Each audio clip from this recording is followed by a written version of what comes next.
Doctor ortho Ayurvedic oil और capsule, अब दर्द भी घुटने टेकेगा। झारखंड विधानसभा के शीतकालीन सत्र के अंतिम दिन विपक्ष का हंगामा। विपक्ष ने छात्रवृत्ति और धान खरीद पर सवाल उठाए। झारखंड सदन में धान खरीद मुद्दे पर गर्मागर्मी।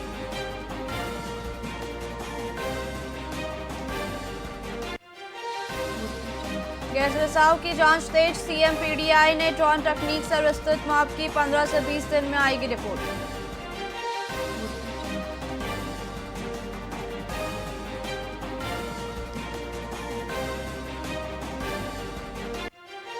हजारीबाग में एनआईए की छापेमारी। सुबह सुबह 3 गाड़ियों में पहुंची टीम। संदिग्ध आतंकी शाहनवाज आलम से जुड़े मामले में एनआईए की कार्रवाई।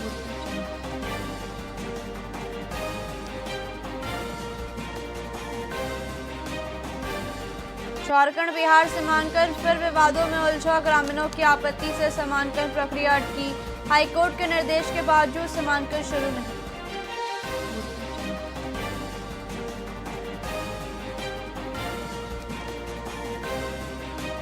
रांची में ठंड बढ़ने से बच्चों के स्वास्थ्य पर असर। उल्टी, दस्त, बुखार और खांसी जुकाम के मामले बढ़े। ठंड में बच्चों की रोग प्रतिरोध क्षमता कमजोर।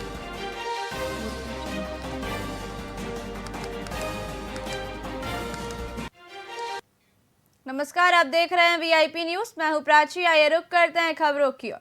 भाजपा विधायक सत्येंद्र तिवारी ने बड़ा दावा करते हुए कहा है कि झारखंड मुक्ति मोर्चा और बीजेपी के बीच गठबंधन की अफवाह जानबूझकर जेएमएम द्वारा ही फैलाई गई थी। उनके अनुसार यह जेएमएम की एक रणनीति थी जिसका मकसद कांग्रेस और राजद जैसे गठबंधन सहयोगियों पर राजनीतिक दबाव बनाना था। तिवारी ने स्पष्ट किया कि भाजपा बैकडोर राजनीति में यकीन नहीं रखती, बल्कि जनता के सामने पारदर्शी रुख रखती है।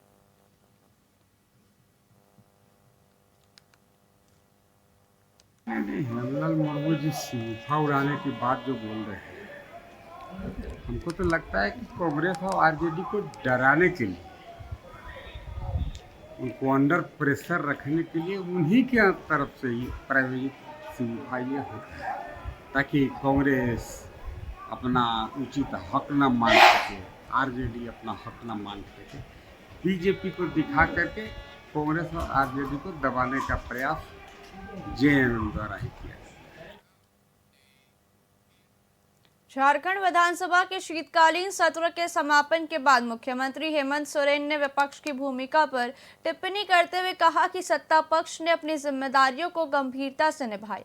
मुख्यमंत्री ने स्पष्ट किया कि उनकी सरकार केवल कागजों में नहीं बल्कि जमीनी स्तर पर काम कर रही है।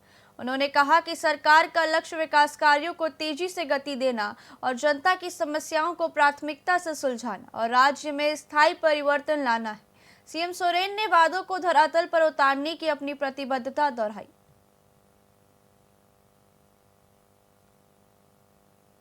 सभी मान्य सदस्यों ने बढ़ चढ़ कर हिस्सा लिया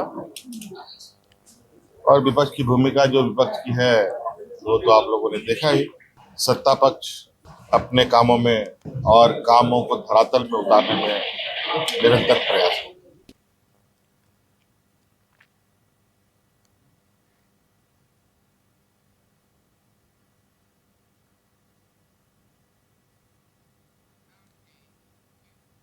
एसपी सुमित अग्रवाल को मिली गुप्त सूचना के बाद सिमरिया एएसपी शुभम कुमार खंडेलवाल के नेतृत्व में विशेष छापेमारी दल गठित किया गया। अभियान के दौरान 2 संदिग्ध युवक पुलिस को देखकर भागने लगे, जिन्हें पकड़ा गया।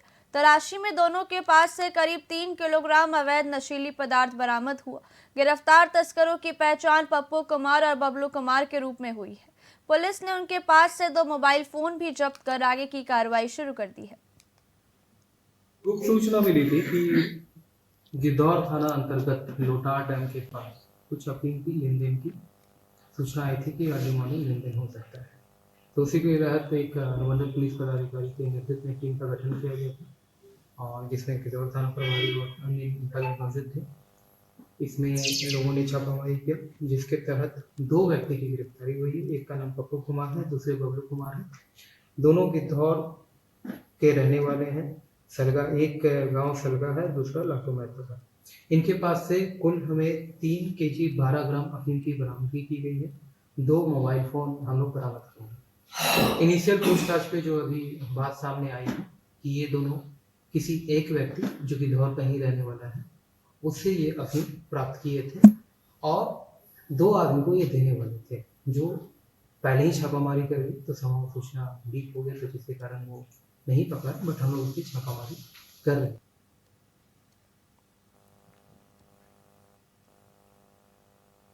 फिलहाल खबरों में इतना ही। देखते रहिए VIP न्यूज़। नमस्कार।